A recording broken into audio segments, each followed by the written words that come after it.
අද ඔයාලට කියලා ඉන්නේ බීස්ට් YouTube channel එකත් එක්කයි. අද මේ වීඩියෝෙන් කතා කරන්නේ රුසියානු සහ යුක්‍රේන යුද්ධයේ අද ඇති වී ඇති තත්ත්වය පිළිබඳවයි.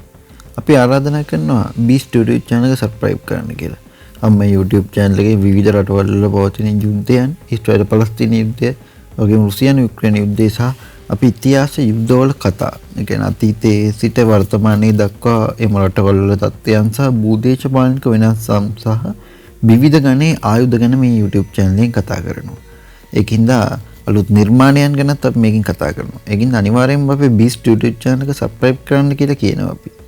ඒ වගේම වීඩියෝ එක like එකක් දාගෙන යන්නත් කියලා කියනවා. ඒ වගේම ඔයගොල්ලන් දැනගන්න දෙයක් තියෙනවා නම් වීඩියෝ එකට comment එකක් දාගෙන යන්න මතක් කරන්නත් එපා. අපි ඔයගොල්ලෝ කියන ඕනෑම වීඩියෝ එකක් ඊළඟට ඉස්සරහට ගෙන්න බලාපොරොත්තු වෙනවා. එහෙනම් අපි අද දවසේ වීඩියෝ එකත් එක්ක එකතු වෙමු. අද අපි ප්‍රධානවම කතා කරන්නේ රුසියානු සහ යුක්‍රේන යුද්ධයේ අද වන විට ඇති යති තත්ත්වය කොහොමද යන්න පිළිබඳවයි. රුසියානු හමුදාව විසින් කලාප කිහිපයකට කාලතුවක්කු මිසයිල සහ ඩ්‍රෝන ප්‍රහාර දියත් කරන බැවින් යුක්‍රේනයේ පුරා දැඩි සටන් දිගටම මේ වන විට පවතින එම ප්‍රහාරයන් හේතුවෙන්. ඒ වගේම මේ වන විට ඩොනෙට්ස්කා කලාපයේ රුසියානු ෂෙල්ලඩි ප්‍රහාරයකින් 68 වෙනි පුද්ගලයෙකු මිය ගොස් තවත් තිදෙනෙකු තුවාල ලබා නිවාස කිහිපයකටම ගිනි තබා ඇති බව සඳහන් වෙනවා. හදිසි කාර්ය මණ්ඩලයේ ගිනිදැල් පාලනයට කිරීමට කටයුතු කළ අතර පදිංචිකරුවන්ට ඔවුන්ගේ හානියටපත් ගොඩනැගිල්ලෙන් පලා යාමට බලකිරීමක් තියෙනවා මෙම ගිනි ගැනීම නිසා. තවද නැගෙනහිර යුක්‍රේනයේ ප්‍රචණ්ඩත්වය මාරාන්තික වෙලා තියෙනවා මේ වන විට. තොනෙක්සි කැමට්‍රොක්ස් දිස්ත්‍රික්කයේ තවත් සිවිල් දැසියෙකු මිය ගිය අතර තවත් පුද්ගලයන් තිදෙනෙකුට ජීවිත අහිමි වූ අතර යාරෝවා කස්ටික්නිව්කා සහ ස්ලෝවියන්ස් වෙත එල්ල වූ ප්‍රහාර වලින් තවත් පුද්ගලයන් තිදෙනෙකු තුවාල ලබා ඇති බව අල් ජසීරා පුවත් සේවය සඳහන් කරනවා. තවද අල් ජසීරා පුවත් සේවය සඳහන් කරන්නේ රුසියාව ඩොන්බාස් කලාපයේ සිය ප්‍රහාරය දිගටම කරගෙන යන බැවින් මෙම ප්‍රදේශයේ දැඩි ලෙස ඉලක්ක කරගත් කලාප කිහිපයක් ලෙස මේ වන විට මේ ප්‍රහාරයන් හින්දා පවතිනවා. තවද යුක්‍රේනයේ සාමාන්‍ය කාර්ය මණ්ඩලය යුක්‍රේන සහ රුසියානු හමුදාව අතර ගැටුම් 139ක් සමග දැඩි සටන් දිනයක් වාර්තා කරලා තියෙනවා අද. මොකද අද දවසේ විවිධ ප්‍රදේශවල කුඩා මෙන්ම විශාල සටන් 139ක් වෙලා තියෙනවා. ඒ වගේම රුසියානු ගුවන් ප්‍රහාර 33ක් සිදු කළ අතර ඩ්‍රෝන යාන 4400කට වැඩි ප්‍රමාණයක් දියත් කර අතර යුක්‍රේන හමුදා නගරවලට ප්‍රහාර 3000කට ආසන්න ප්‍රමාණයක් එල්ල කර බව සඳහන් වෙනවා.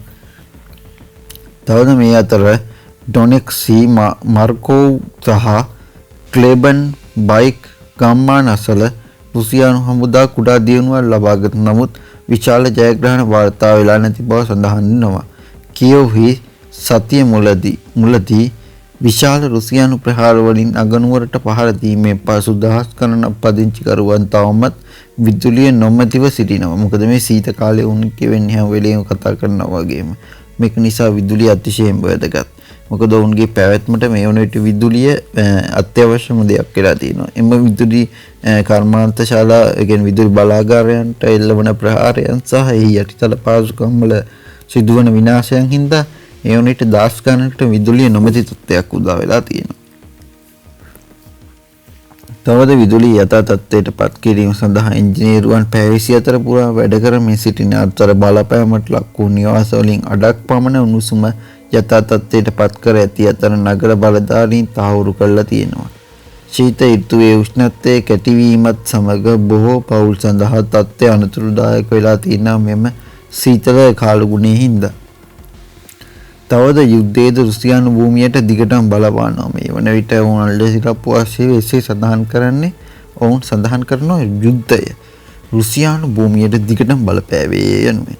යුක්‍රේන ඩ්‍රෝන යාන වොරනෙක්ස් නගරයට පහර දුන්න අතර පුද්ගලයන් දෙදෙනෙකුට තුවාල සිදු වූ අතර රුසියාවේ බෙල්ග්‍රෝඩ් කලාපයේ මිසයිල ප්‍රහාරයකින් ලක්ෂ 6කට පමණ මිනිසුන්ට විදුලිය උණුසුම සහ ජලය නොමැතිව වෙලා තියෙනවා මේ ප්‍රහාරයේ හින්දා. වොල්ග්‍රොඩ්ටි යුක්‍රේන ඩ්‍රෝන යාන චිටුස්කයා තෙල් ඩිපෝවේ විශාල ගින්නක් ඇති කරලා තියෙනවා. තවද එය ඉලක්ක කරගෙන ඇති බව යුක්‍රේනයේ තහවුරු කර අතර මේ වන විට ආතීන් වේගයෙන් ඉහළ යමින් පවතිනවා මෙම යුද්ධ ක්‍රියාකලාපය නිසා. රුසියාව සිය නව ඔරෙක්ස්නික් හයිපර්සොනික් මිසයිලය පෝලන්ත දේශ සීමාව අතරදී වෙඩි තැබීමෙන් පසු එක්සත් ජාතීන්ගේ ආරක්ෂක කවුන්සිලයේ හදිසි රැස්වීමක් පැවැත්වීමට නියමිත බව සඳහන් වෙලා තියෙනවා.